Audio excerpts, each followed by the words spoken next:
kalau bisa tidak menunda. Never put off until tomorrow. What can you do today? It means do it now. Jadi kalau bisa semua seperti itu. Kamu menikah ya? Loh, direktur gak tahu kepedok, saya langsung bisa jawab. Ya ada fotonya. Yang penting itu satu kejujuran, kedua dedikasi, yang ketiga konsistensi, dan yang keempat apapun katakanlah pada waktu adanya akreditasi, maka saya harus rela tidak praktek.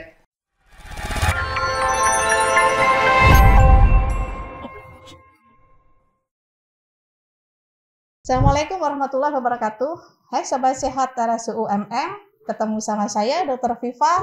Kali ini kita ketemu dalam program baru RSU UMM Podcast Sapa Sehat. Dan di episode kali ini kita kedatangan sosok seorang dokter senior yang inspiratif. Beliau juga seorang pimpinan RSU UMM, dosen di FK UMM, dan juga dokter yang melayani pasien. Dia adalah Profesor Dr. Joni Junaidi, SPBD KPPI.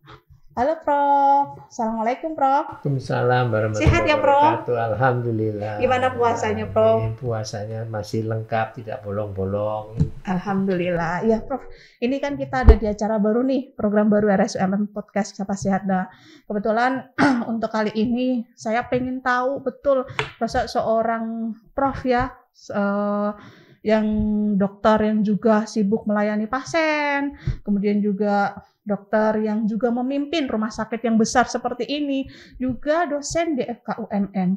Saya bisa bayangin tuh kesibukannya kayak gimana. Gimana ya Prof, strategi atau trik untuk memanage waktu? Ya, sebelumnya terima kasih saya telah diundang di dalam acara podcast Sapa Sehat ini, di mana podcast Sapa Sehat ini sangat penting untuk mengenal sosok-sosok siapa yang akan diangkat sebagai topik yang ada pada saat itu. Saya ingin mengenalkan diri saya sendiri, bahwa saya tadi sudah diperkenalkan dari autobiografi saya lahir tahun 1945 dan saya lulus dokter tahun 1971. Saya sudah jadi dokter selama 51 tahun. Saya belum lahir itu, Prof. Ya, saya belum lahir. Belum dibikin juga kayaknya. Ya, jadi demikian panjang masa yang telah diberikan oleh Allah Subhanahu wa taala pada saya, dan saya masih diberi kesempatan di usia 77 tahun ini untuk memberikan apa yang saya punya, apa yang saya miliki ke masyarakat, terutama masyarakat yang ada di lingkungan rumah sakit UMM ini. Memang betul bahwasanya tugas saya memang banyak. Tambah tua memang tambah banyak. Mestinya tambah tua itu tambah berkurang, tapi alhamdulillah saya masih bisa melakukan itu semua. Pertama yaitu manage dari rumah sakit yang nilai cukup besar ini, di mana founding fathers kita almarhum Prof. Malik Fajar dan Profesor Muhajir Effendi yang telah membuat rumah sakit ini langsung jadi besar. Biasanya rumah sakit kan poliklinik dulu, setelah poliklinik baru berkembang seperti rumah sakit yang lain. Dan rumah sakit ini rupanya langsung berkembang jadi besar, sehingga pada waktu saya pertama memimpin rumah sakit ini, saya ini juga kewalahan di dalam hal bagaimana cara mengisi pasien berdasarkan ciri-ciri dokter. Tapi alhamdulillah barokah selalu datang apabila kita bekerja dengan intensif, kita berjalan dengan konsisten. Akhirnya sedikit demi sedikit pasien akan bertambah, sehingga Mbak Viva mempunyai suatu tugas yang sangat berat, yaitu memasarkan rumah sakit ini. Yang selalu saya bilang, ini adalah humas ini bukan hubungan masyarakat, tapi hubungan massal. Jadi, bukan hubungan mas-mas ya, Prof. Hubungan massal, di mana Dr. Viva menghubungkan antara rumah sakit ini dan para stakeholder, atau mencari stakeholder untuk menghubungkan ke rumah sakit ini. Sehingga rumah sakit ini akan bisa berkembang sampai pada saat ini. Adapun kalau dikatakan tugas saya memang banyak, di mana kalau saya misalkan harus mengajar, maka saya minta pada sekretaris saya Mbak Dinda untuk mendatangi saya di FK, istilahnya itu kantor sementara pindah, karena banyak surat-surat yang harus diselesaikan pada pagi hari, padahal saya waktu itu kuliah, atau saya harus memberikan ujian, apakah saya harus memberikan bimbingan dan seperti itu. Nah, kemudian kalau tugas saya sebagai peneliti, saya kan masih di Petri, saya juga membuat banyak webinar-webinar, sehingga saya juga harus berpresentasi. Maka di FK lah saya membuat PowerPoint. Untuk itu juga ada waktu yang harus diluangkan. Kemudian lagi kalau saya sebagai dokter umum atau dokter praktek umum, saya tetap praktek di rumah dan praktek merawat pasien di beberapa rumah sakit yang di luar UMM ini. Ya, saya bisa mengatakan pada mereka teman-teman sahabat saya atau adik-adik saya katakan, loh, saya ini bukan cuma direktur, 1 meter di luar rumah sakit ini, saya adalah DPJP, di mana saya punya kewajiban seperti Anda semua. Jadi jangan dianggap kalau Anda tidak ngisi status, saya juga nggak ngisi. Enggak, kewajibannya tetap ngisi status. Ya, Anda harus ngisi status.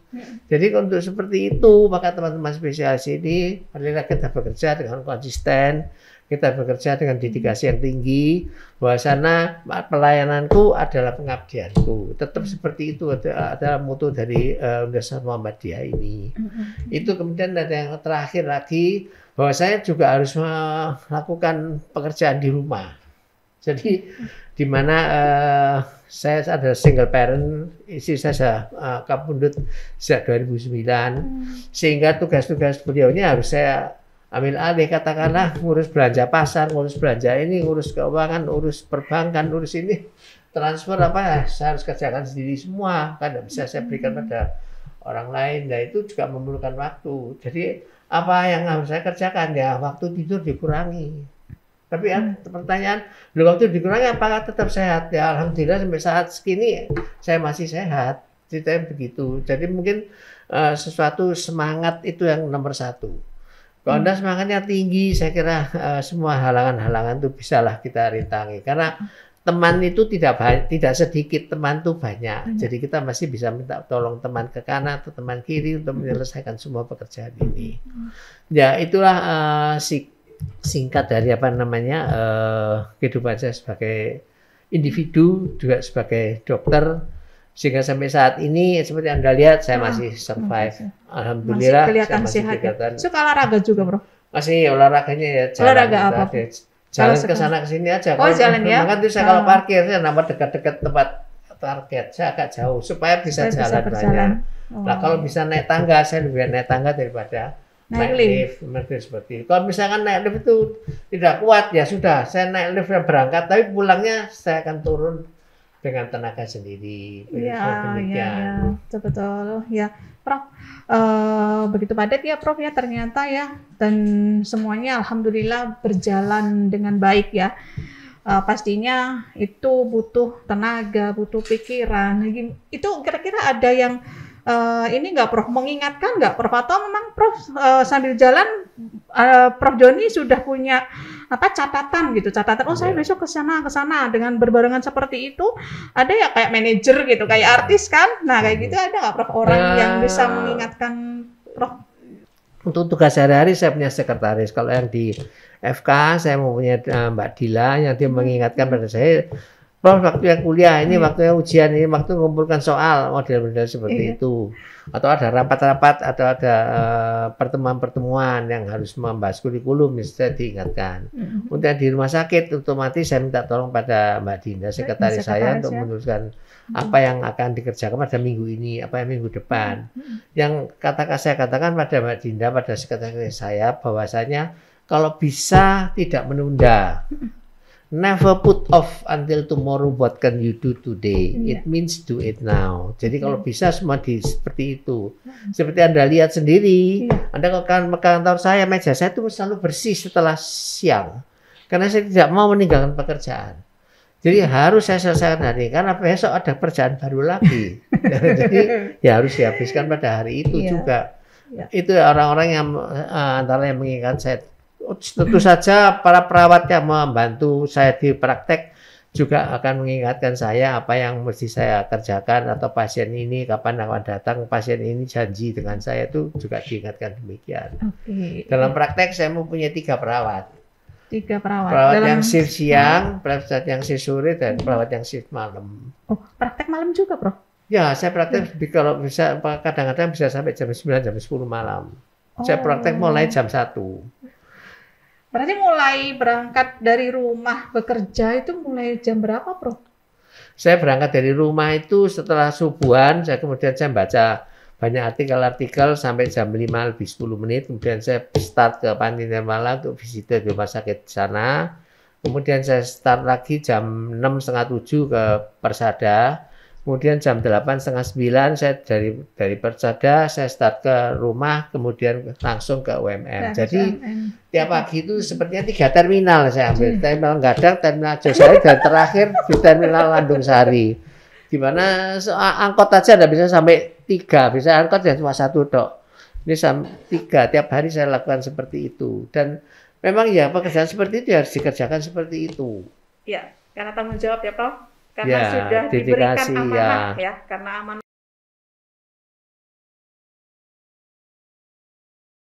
Kalau yang kedua nih, Prof, ya, saya kepoin yang kedua nih. Ini kan rumah sakit besar ya, dan rumah sakit itu sendiri itu kan rumah sakit yang padat konflik, padat karya, padat kegiatan gitu ya, Prof. Gimana tuh caranya Prof Joni trik untuk memanage konflik yang ada di rumah sakit ini sehingga nanti kita bisa bersinergi, selaras lagi gitu ya. Nah, itu pastinya Prof Joni punya trik tuh, punya strategi. Ya, mengenai hal itu saya mempunyai suatu pengalaman di mana waktu saya masih bekerja sebagai pegawai negeri di RSSA pada waktu itu saya telah banyak memegang banyak jabatan, antara lain saya menjabat sebagai manajer atau direktur dari pavilion itu sejak tahun 1995 sampai dengan saya pensiun 2005. Jadi untuk memanage rumah sakit sebagaimana rumah sakit katakanlah pavilion itu rumah sakit kecilnya rumah sakit besar RSSA tidak begitu banyak berbeda sebetulnya. Cuman yang berbeda itu adalah mengenai masalah bahwasanya kalau di RSUMM itu diberikan otoritas yang lebih tinggi karena di atas saya tidak ada direktur tapi di atas saya adalah owner, adalah rektor. Jadi saya juga sangat beruntung di sini saya dibantu oleh 3 orang wadir 1, wadir 2 dan wadir 3 dan ada pengawas yaitu dari BPH. Pak Wakidi, di mana Pak Wakidi ini sangat orang bijaksana, sangat religius. Jadi rumah sakit ini seakan-akan terlindungi berkat juga salah satu religiusitas dari beliau. Dan juga yang dari Dr. Tommy orangnya itu penuh dedikasi. Jadi saya kalau mengatakan Dr. Tommy, Anda itu selain Menteri Dalam Negeri, Anda itu merangkap Menteri Luar Negeri, saya bilang begitu. Dan saya di sini itu hanya memberikan penawangan pada seluruh rumah sakit ini, awak rumah sakit ini supaya rumah sakit ini bisa berjalan seperti kapal. Beruntung saya mempunyai wadir 2 Pak Mursidi yang beliau dulu adalah PR 2 periode sehingga tengah mengenai keuangan itu beliau ini sangat luar biasa. Sebab itu beliau ini seorang ekonom. Jadi saya sangat mempercayai pada beliau bahwa saya mengenai keuangan ini it's okay. Kalau mengenai yang wadir 3 kemudian akhirnya diganti oleh Pak Ali, saya boleh mengatakan Pak Ali sebetulnya tidak di situ tempatnya karena beliau ini sebetulnya sudah sampai askordik sampai di atas. Tetapi karena rumah sakit ini membutuhkan seorang yang mengelola sarpras, jadi beliau diturunkan. Untuk itu saya sangat menghormati Pak Ali. Saya anggap Pak Ali itu bukan wadir saya, Pak Ali itu teman saya. Jadi di dalam hal mengelola rumah sakit ini, para wadir itu selalu saya ajak kompromi, saya selalu ajak minta nasihat. Karena bukan tidak mungkin mereka itu mempunyai pengalaman jauh lebih banyak dari saya. Dan seperti Anda tahu, bahwa rumah sakit yang besar ini akan jadi lebih besar kalau dokternya juga lebih banyak. Dan spesialisitinya lebih dalam lagi, artinya subspesialisnya lebih banyak. Sehingga nanti rumah sakit ini tidak hanya tetap berkecimpung di tipe C ini aja, kita akan bisa lari ke tipe B, kita lari ke B pendidikan.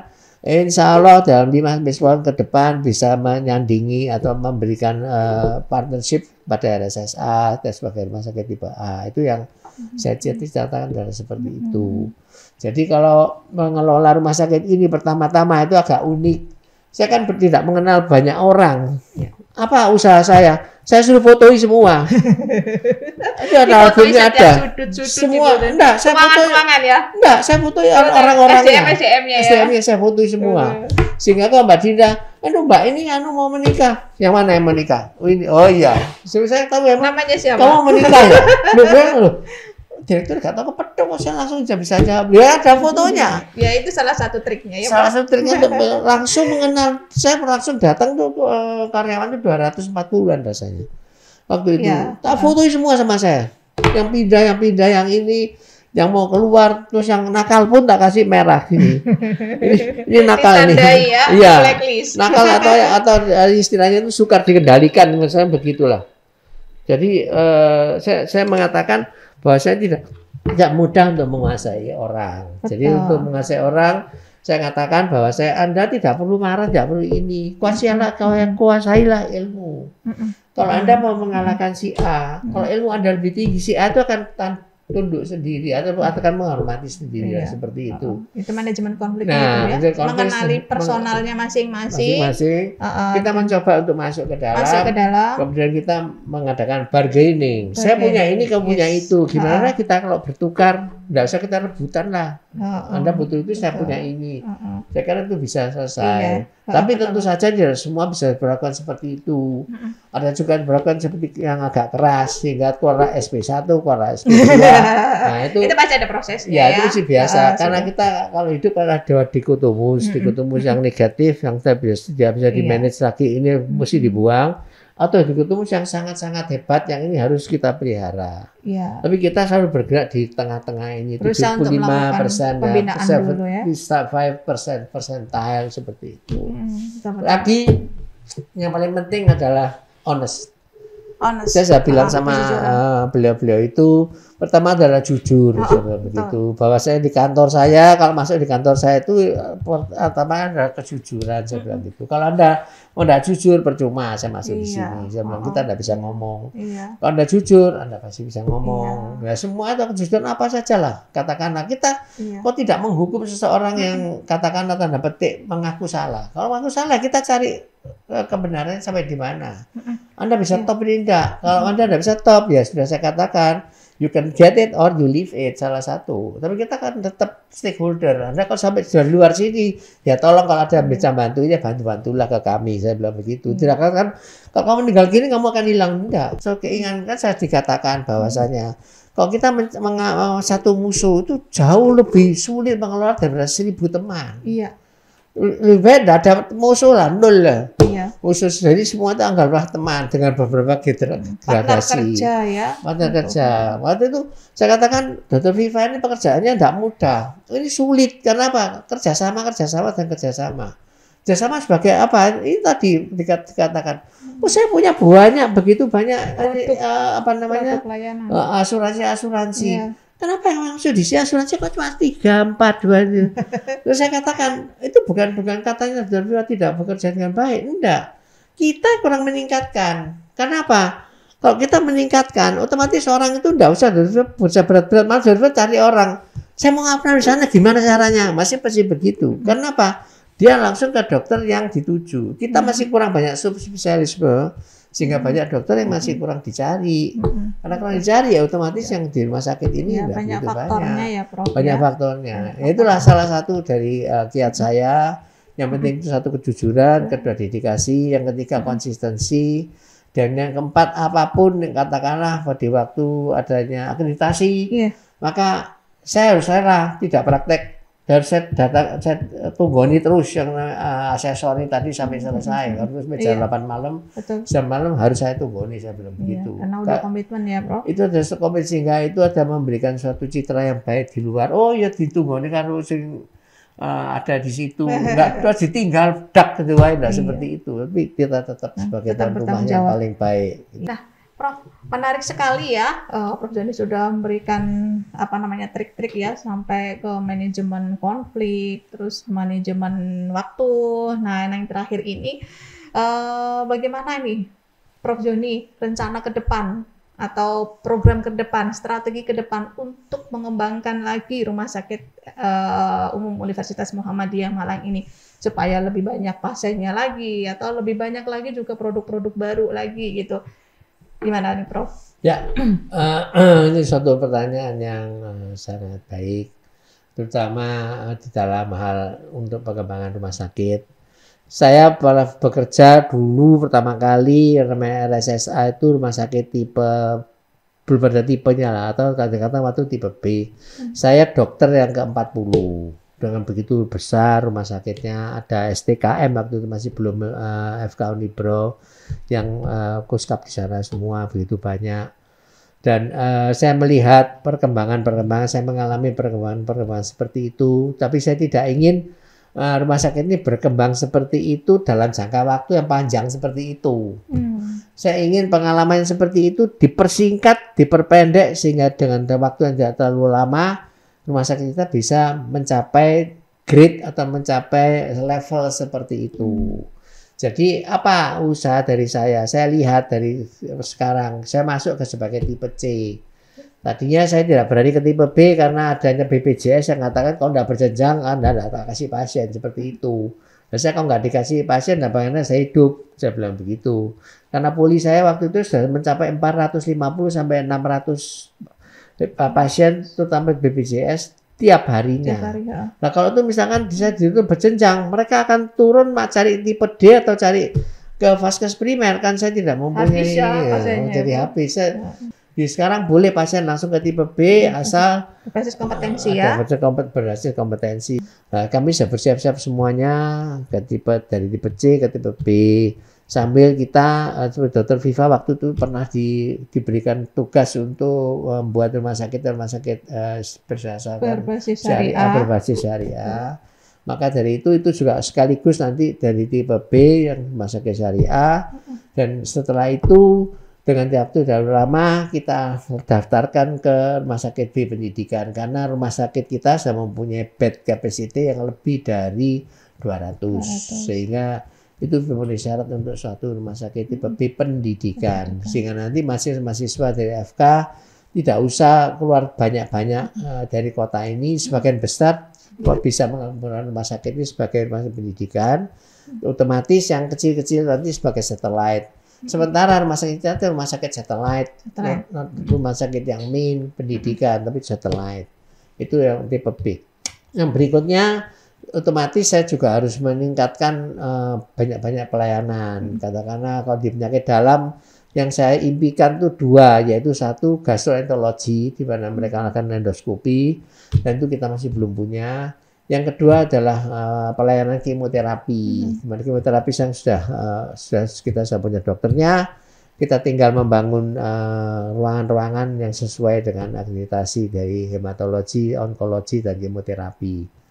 Nah, untuk itu saya katakan pada teman-teman tadi, pada direksi, kalau Anda sudah sampai tempat kemoterapi, tingkatkan satu lagi. Apa itu? Rumah sakit paliatif. Orang-orang ini yang kita mulai dengan kemoterapi, tidak ada satupun yang lolos. Mereka juga pada akhirnya meninggal. Nah, sebelum meninggal, itu banyak hal-hal yang membuat mereka itu lemah karena kemoterapi. Untuk itu kan harus disupport di paliatif. Akhirnya harus punya rumah sakit paliatif. Sehingga paliatif itu bisa meningkatkan QOL atau quality of life dari orang itu di akhir hayatnya. Jadi orang ini tidak dibiarkan terkapar di rumah ya meninggal seadanya, tidak seperti itu. Tapi kita bisa menuntun secara medis maupun secara religi, orang ini akan istilahnya itu batas antara dunia akhirat gitulah, seperti itu. Prosesnya baik. Prosesnya jadi baik dan bermutu dan scientific lah. Itu rumah sakit itu pertamanya. Berikutnya secara otomatis sekarang ini tidak menutup mata berpelayanan geriatri. Itu sebetulnya bukan pelayanan geriatri yang sebenarnya. Cuma dikasih garis ditulis ini untuk orang tua ini, orang tidak seperti itu. Rumah sakit geriatri itu sebetulnya dari rumah sakit di mana kalau geriatri datang ke situ dia tidak kemana-mana, dia cuma tinggal memilih kamarnya. Dia mau rehabilitasi ya SPRM. Kalau dia mau ke diabetes ke klinik diabetes, hipertensi mestinya seperti itu. Nah itu memerlukan satu bangunan tersendiri. Ya, saya katakan kalau misalkan Pak Rektor ada rezeki, kita mohonlah dibangunkan untuk rumah sakit geriatri atau departemen geriatri paling tidak. Itu bisa nanti diikatkan dengan Ikatan Geriatri Masyarakat Semalang. Sebelumnya saya bilang ya, Prof. sekarang komunitas geriatri yang aja, yang Muhammadiyah aja lah, yang tua-tua. Iya. Terus kemudian kalau sudah jadi geriatri di situ semua, kita nanti punya tabungan waktu. Nah, kemudian kalau ditingkatkan lagi, maka rumah sakit pelayanan geriatri ini bisa sebagai geriatri yang penuh waktu. Artinya in the cost di situ sampai selesai. Jadi pagi sampai sore. Kalau enggak ya pelayanan pagi saja. Karena biasanya kalau orang tua itu kalau sudah jamnya sore, mereka menanti anaknya pulang kerja. Lah anak yang pulang kerja ini sudah lelah, ingin istirahat. Lah dia ajak ngomong, "Engko Pak, nanti sore aja saya tak istirahat dulu." Bapak ngomong, "Masa gak direken aku tak bunuh diri aja." Biasanya begitu orang tua itu. Nah, daripada seperti itu, mending kita tampung. Mau sampai jam berapa? Jam 5. Putarnya jam berapa pulang kantor? Jam 5 ya sudah. Mereka dipulangkan jam 5. Mereka kesel, putarnya kesel, udah tidurnya di rumah. Nanti malam mereka makan malam baru ngomong-ngomong. Saya kira masih seperti itu. Nanti masih bisa dijemput ya untuk pulang ya, Prof. Bukan kayak panti jompo itu enggak kan ya, Prof ya? Bisa. Kalau panti jompo berarti 100%. Dia tidak kemana-mana. Tidak kemana-mana. Tapi kalau model seperti itu, dia waktunya dihabisin di situ. Saya membuat suatu hall yang besar, di mana yang suka catur, yang bekas tentara, ya ngomong-ngomong perang, yang sebagai olahraga silakan, olahraga modelnya adalah seperti itu. Satu lagi, yaitu namanya TPA.